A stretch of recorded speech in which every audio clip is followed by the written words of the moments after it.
आ, इस वीडियो में मैं ये गोम 2A सैटेलाइट से जो डाटा निकल गया है उनसे कैसे SIF निकाला जाता है इसके बारे में बात करने जा रहा हूँ। एक एल्गोरिदम है SIF TER v2 नाम का। इसके पहले और एक एल्गोरिदम था SIF TER v1, लेकिन ये एक इम्प्रोवाइज्ड एल्गोरिदम है। तो गोम 2A सैटेलाइट के लिए नासा ने एक अलग एल्गोरिदम इस्तेमाल किया था। तो SIF TER उसी एल्गोरिदम का एक इम्प्रूव्ड वर्जन है। तो देखो कि ये जो स्पेक्ट्रोमीटर लगाया गया था उसका स्पेक्ट्रल रेजोल्यूशन 0.5 नैनोमीटर था और सैम्पलिंग रेट 0.2 नैनोमीटर था। अभी जो नासा लोगों ने किया उनसे ये लोग कुछ डिफरेंट काम किए हैं। जैसे कि सबसे पहले काम की बात में आता है।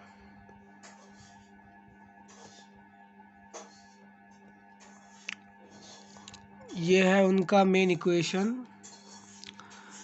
ये R है इनका रिफ्लेक्टेंस ऑन ग्राउंड, ये A से एल्बेडो, ये SIF है इंटेंसिटी, और ये T up and T down है एटमॉस्फेयर से गुजरते वक्त उसका लॉसेस और ट्रांसमिशन फैक्टर्स। एल्बेडो के साथ दो बार मल्टीप्लाई किया गया है T up and T down, क्योंकि सनलाइट एटमॉस्फेयर में एक बार आता है और टकरा के वापस जाता है, लेकिन SIF बस एक बार ट्रैवल करता है एटमॉस्फेयर के तौर से। एक बार T मल्टीप्लाई किया गया है। अब ये E0 सोलर कांस्टेंट है और μ0 cosine of the solar zenith angle है, यानी कि सनलाइट कितने एंगल से पड़ रहा है। अभी हमें इसी इक्वेशन को मॉडल करना है। तो ये जो इक्वेशन दिख रहा है अभी, ये एक कार्व फिटिंग इक्वेशन है। ये बाएं तरफ वही इक्वेशन 1 का ही ये ट्रांसफॉर्म्ड वर्जन है। जैसे कि ये रिफ्लेक्टेंस को as a function of lambda हम निकालने की कोशिश कर रहे हैं। ये एल्बेडो के लिए है, ये ब्रैकेट में जो है summation of j equal to 1 to n aj lambda to the power j, यानी कि ये एक पॉलिनोमियल है ऑर्डर ऑफ n, और aj उस पॉलिनोमियल के कॉन्स्टेंट्स है और लैम्डा के पावर में आएगा, ये lambda to the power 1 lambda to the power 2 ऐसे करके। और ये e टू द पावर जो लिखा है ये गॉसियन फंक्शन है। अब ये ट्रांसमिशन फैक्टर का मॉडलिंग के लिए है ये गॉसियन। ये b के कॉन्स्टेंट्स है, ये f के बारे में मैं थोड़ी देर बाद में बोलता हूँ। अभी ये यहाँ पर भी इसको लगाया गया है, ये ट्रांसमिशन फैक्टर ही है, ये SIF है। SIF को मॉडल करने के लिए इसको लीनियर माना गया है, इसलिए बस कोई कुछ समेशन नहीं दिख रहा है, बस एक कांस्टेंट से मल्टीप्लाई होगा। और ये म्यू का जो चक्कर है वो ज़्यादा हाफ होता है इस पूरा म्यू का वैल्यू, ये वाला। अच्छा, तो ये F के क्या होता है, बहुत इम्पोर्टेंट चीज़ है कि ये ट्रांसमिशन फैक्टर को मॉडलिंग के लिए ये F के इस्तेमाल करता है। ये F के क्या होता है, अब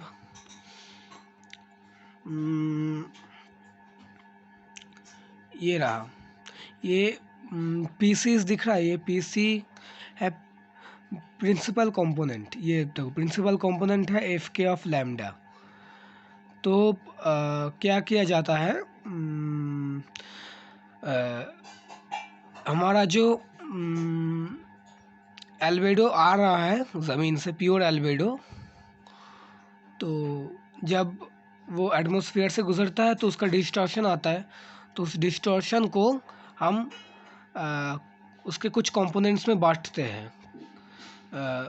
उन कंपोनेंट्स को प्रिंसिपल कंपोनेंट्स कहा जाता है। अब कैसे इनको निकाला जाए देखो पहले क्या किया जाता है, एक रेफरेंस एरिया लेते हैं, जैसे कि जहाँ पे कोई वेजिटेशन नहीं हो, जैसे कि सहारा, तो वहाँ से जो एल्बेडो आता है, अब उन एल्बेडो को एक ग्राफ में प्लॉट किया जाता है। उसके बाद ये जो बैंड्स दिख रहा है 712 टू 730 नैनोमीटर, 748 टू 757, और ये तीनों बैंड में से जो पॉइंट्स आता है, इन तीनों बैंड्स का पॉइंट को लेके हम उसको एक पॉलिनोमियल फंक्शन से, पॉलिनोमियल नहीं, सेकंड ऑर्डर पॉलिनोमियल फंक्शन से मॉडलिंग करते हैं। ये किसका है, अभी जो हमने सहारा से जो एल्बेडो निकाला है उसका, सहारा से जो एल्बेडो निकाला है उसमें बहुत सारे पॉइंट्स होंगे, लेकिन हमें इन्हीं पॉइंट्स का इस्तेमाल करना है, क्योंकि इन्हीं क्या है कि इन वेवलेंथ के रेंजेस में एटमॉस्फेरिक एब्जॉर्प्शन बहुत ही कम होता है। तो हम मान सकते हैं ये अप्रॉक्सीमेटली इक्वल टू एल्बेडो है। यहाँ का जो इन अगर वेजिटेशन फ्री है हमारा इलाका, तो इन वेवलेंथ्स में जो रिफ्लेक्टेंस आएगा वो अप्रॉक्सीमेटली इक्वल टू एल्बेडो है। तो इनसे क्या मिलेगा, हमें एक प्योर एल्बेडो का टेंटेटिव डिस्ट्रीब्यूशन मिल जाएगा। तो उससे हमारा एक्चुअल जो डाटा है माइनस करना, सब्ट्रैक्ट करना पड़ेगा। तो उसके बाद जो बचा रहेगा वो हमारा एटमॉस्फेरिक डिस्टॉर्शन के लिए हुआ है। तो उस जो बचा हुआ जो हिस्सा रहेगा उसको हम अलग अलग हिस्सा में बांटेंगे, जिसको हम प्रिंसिपल कंपोनेंट्स कहते हैं। मैं कुछ प्रिंसिपल कंपोनेंट्स का एग्जांपल देता हूँ।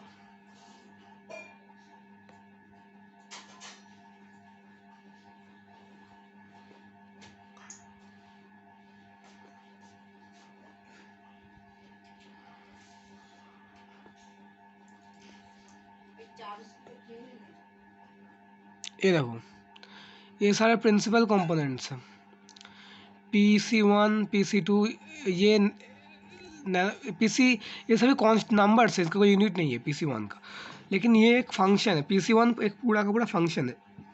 अब ये देखो,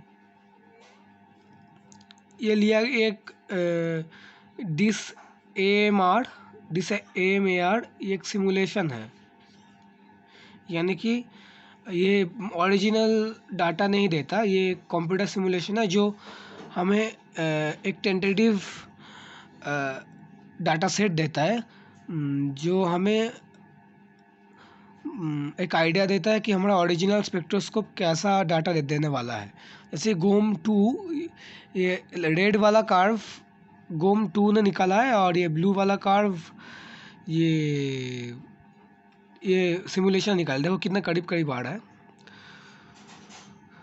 तो अब इनमें से हमें इन पीसीस को निकालना है। इन पीसीस को कैसे निकाला जाए, अब इनके जो कुछ सिलेक्टेड बैंड्स हैं, उन सिलेक्टेड बैंड्स का पॉइंट्स लेंगे। यहाँ पे एक बैंड है, यहाँ पे एक बैंड है, ये एक पीछे एक बैंड है।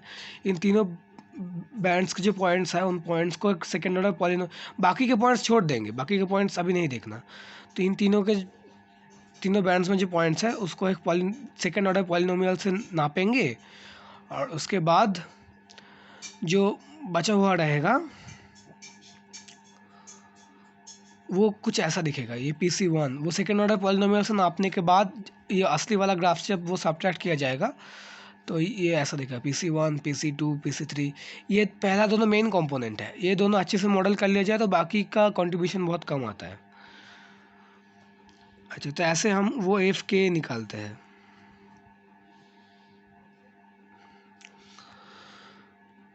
अभी इन लोगों ने कुछ इम्प्रूवमेंट किया है, नासा वालों ने बहुत बड़ा वो लिया था अभी, स्पेक्ट्रल रेंज 722 783, लेकिन ये लोग कह रहे हैं कि 734 से 758 तक इतना छोटा लेने के वजह से एक्यूरेसी ज़्यादा बढ़ता है। ठंडा हो जाएगा तो और इन्होंने कुल 8 PC इस्तेमाल किए थे। यहाँ पे 8 पीसी 4 पीसी दिखाया जा रहा है, 8 पीसी इस्तेमाल, तो काफ़ी एक्यूरेट डाटा आया था। अब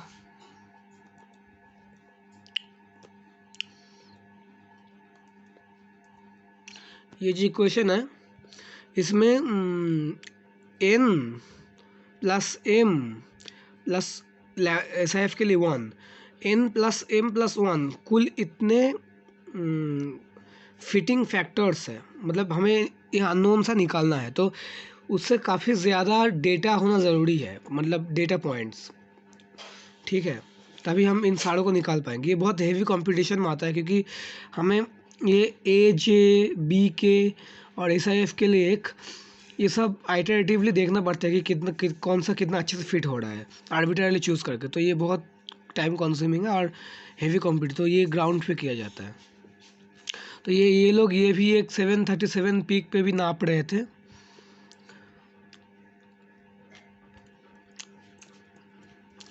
अब इनका एक और डेटा दिखाता हूँ, ये इनका रिजल्ट है।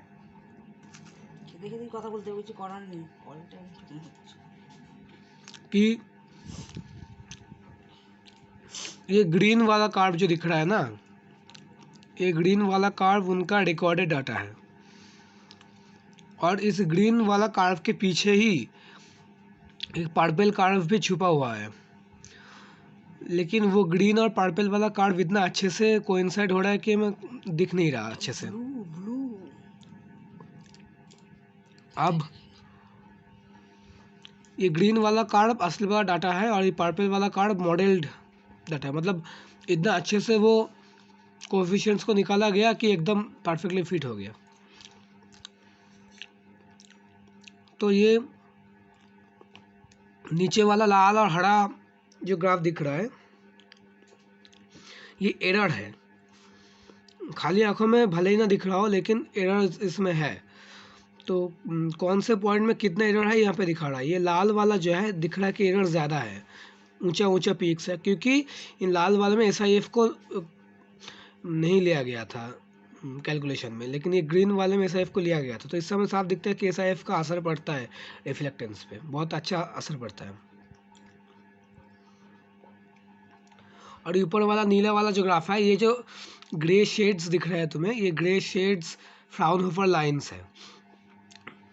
इनमें ये जो बहुत सारे डेप्थ दिख रहे, बहुत गहरे गहरे हिस्से दिख रहे हैं, ये फ्राउनहोफर लाइंस है, इसीलिए इतना गहरे गहरे गड्ढे हैं यहाँ पे। तो यहाँ पे इंटेंसिटी इतना कम होना चाहिए थी, लेकिन देखो कितना ज़्यादा हो गया है, मतलब ये इसका फीलिंग हुआ है SIF से, तो इससे भी हमें पता चलता है SIF कितना हुआ है। लेकिन मेनली हमें SIF वो वाला इक्वेशन से मिलता है, वो बड़ा वाला इक्वेशन।